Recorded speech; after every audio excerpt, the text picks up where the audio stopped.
In today's video, I'm going to teach you how to set up a repeating journal in Xero. By the end, you'll have a reliable template that posts the same journal on a schedule, saving you time and keeping your records consistent. Start on your Xero dashboard and head to the accounting menu. This is where all your core bookkeeping tools live. From there, choose manual journals. This area lets you create standard journals and, importantly for today, set them to repeat so you don't have to rebuild them each period.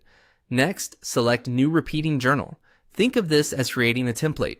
Everything you put in now will be reused automatically on the dates you set. Begin with the first journal date. Pick the exact date you want the first occurrence to be created. If you're setting up something like month-end accruals or prepayments, choose the date that aligns with your period close. If you're starting mid-cycle, that's fine.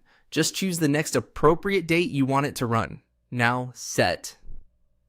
Repeat this journal Choose the frequency and interval that match your need, weekly, monthly, or another cadence. Make sure it mirrors how often the underlying expense, income, or adjustment actually happens.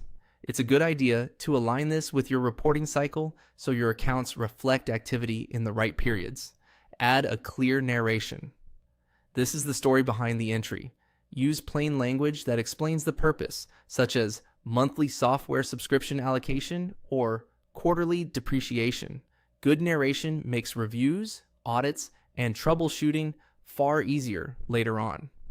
Move to the journal lines and select the account for your first line. Choose the exact ledger account you want to impact, like an expense, liability, or asset account. Accuracy here ensures your reporting stays correct and comparable period to period. Enter the debit amount on the line where value is increasing in that account, according to how you're classifying it. Then, on the corresponding line, enter the credit amount to complete the double entry. The totals must balance. If they don't, Xero will prevent you from saving until they do.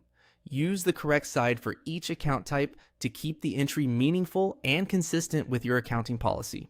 When everything looks right, click Save. This locks in the repeating template. From now on, Xero will generate the journal on the schedule you set using the date, narration, accounts, and amounts you configured. That's it. You've set up a repeating journal in Xero, reducing repetitive work and helping ensure your books stay accurate with minimal effort.